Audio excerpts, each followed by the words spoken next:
अब बाद में कहते बहू बात नहीं मानती, तुमने तो कहा बेटी मेरे घर चलो, मुंह फाड़ फाड़ के जवाब दो, ना माने तो थपड़िया देना। अब बताओ इसमें गलती बहू की क्या?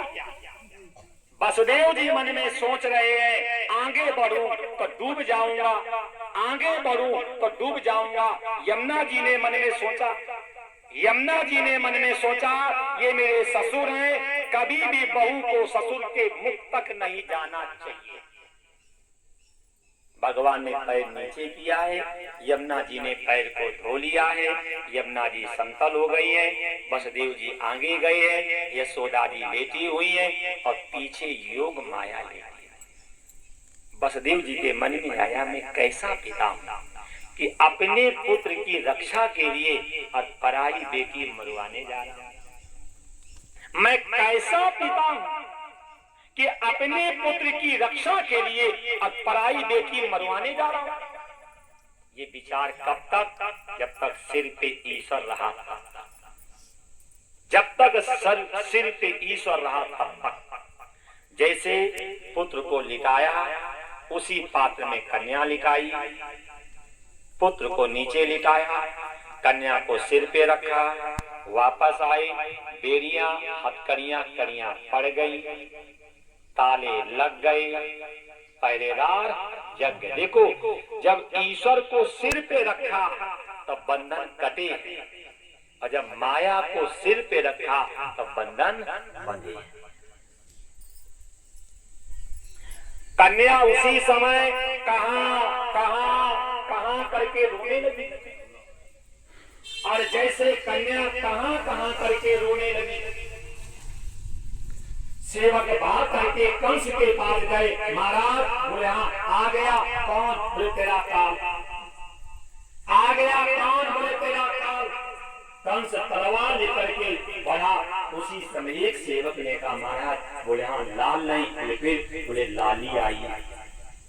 अष्टम लाल नहीं, अष्टम लाली आई। कंस ने मन में विचार किया हो सकता लाली के पैदा हो लाल वो मुझे मारे। कंस जेल में गया है, देवकी से पुत्री मांगी है, देवकी रोने लगी, भैया हम जैसा दुखिया इस संसार में कौन होगा?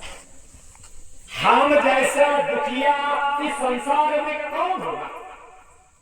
जिसके 6 पुत्रों को तुमने पटक के मार दिया हो, जिसके 7वें गर्भ खंडित हो गई हो, जिसके 8वें में एक कन्या आई है, मेरी गोद सोनी मत करो। मुझ जैसा दुखिया, मुझ जैसी पापिनी इस संसार में कौन मिलेगा? देवकी रो रही है, बेटी की रक्षा की भीख मांग रही है। कंस माना नहीं, गोदी से पुत्री का पकड़ करके हाथ खींच लिया, पकड़ करके हाथ खींच लिया और पकड़ करके पैर जैसे शिला पे पकड़ना चाह रहा था। कन्या हाथ से छूटी, सिर पे लात मारी। अरे मुझे क्यों मारता? तुझे मारने वाला ब्रजमंडल में पैदा। क्या शिक्षा मिली? माया को हम नहीं मार पाएंगे, माया हमें मार जाएगी। माया को हम नहीं मार पाएंगे, माया हमें मार जाएगी। योग माया सिर पे लात मार करके चली गई, भागवत में आया। इसके बाद कंस ने देवकी से माफी मांगी, बहन मुझे माफ कर दो, देवता लोगों के कहने पर हमने तुम्हारे निर्दोष संतानों को मारा। कंस रोने लगा है, देवकी को दया आ गई है। देवकी ने कहा भैया इसमें आपका दोष नहीं, मेरा दोष है। हमने किसी माँ के पुत्रों को मारा होगा, तभी तो मेरे पुत्र मेरे आंखों के सामने पटक पटक के मारे गए। इसमें आपका दोष नहीं, इसमें मेरा दोष है।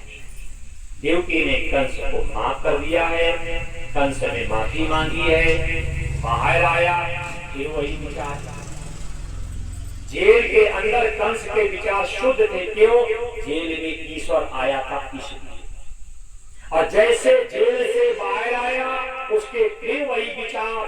कंस ने पूतना को बुलाया और कहा जाओ 84 कोष का जो ब्रजमंडल है, 6-6 महीने के बच्चों को विष दे करके मारो।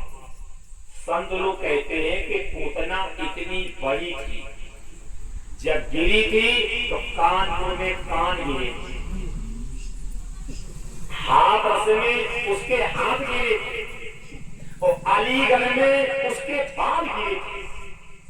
अब बताओ कितने गांव दब गए होंगे, कितने रोड जाम हो गए होंगे। अच्छा, कौन सा दर्जी होगा जो इनका ब्लाउज पेटी को सिलता होगा? कल बताएंगे सब स्पष्ट। आज आना इतनी बड़ी पूतना जब गिरी तो कानपुर में कान गिरे, आपस में हाथ गिरे और अलीगढ़ में उसके बाल गिरे। इतनी बड़ी पूतना, कितने गांव दबे होंगे और कितने रोड जाम हुए होंगे और कौन से दर्जी आए होंगे उसके कपड़े सिलने वाले। वो कल बताएंगे। अब दूसरे प्रश्न पे आ जाओ। यशोदा जी सो रही, पीछे बालक लेटा है, पीछे बालक लेटा। नंद बाबा की एक बहन थी जिसका नाम था सुनंदा। सुनंदा ने सोचा कि भाभी आज जगी नहीं। ये तो आप भी जानते होंगे, ये नंदों का भाभियों पे इतना आतंक होता है कि शादी होने के बाद भाभियां नंद को घर में बुलाती नहीं। अगर ये नंदे भाभी को टार्चर ना करें तो मैं दावा करता हूं कि हर त्योहार में भाभियां नंद को बुला ले। हर बात में कमी निकालना, हर बात में टार्चर करना। सुनंदा ने सोचा ये भाभी जगी क्यों नहीं, जल्दी उठ जाती थी, आज तो उठी नहीं। और जैसे सुनंदा देखने गई तो क्या देखा, यशोदा जी सो रही है। बताओ, किसी लड़की के लड़का पैदा हो तो सोएगी क्या? ये आप उन्हें बताना जो पीर गाते हैं। ये बात आप उन्हें बताना। अब यशोदा जी सो रही, घुर्रा बज रहा है और पीछे बालक मुख में डाल करके पैर का अंगूठा चूस रहा है। जैसे सुनंदा ने भतीजा देखा, वो तो आप भी महसूस कर सकती हैं। जब भैया के लड़का पैदा होता है तो बहन जी 3-3 फुट की जंपिंग मारती है। तो जैसे सुनंदा ने देखा, भाग खड़ी हुई, भैया बधाई हो, भैया बधाई हो, भैया बधाई हो। नंद बाबा ने कहा पाए की बधाई। सुनंदा ने कहा भैया यशोदा के लाला भयो उसकी बधाई। जैसे नंद बाबा ने सुना यशोदा के लाला भयो, नंद बाबा ने क्या किया, पगड़ी उतार के दी फेंक।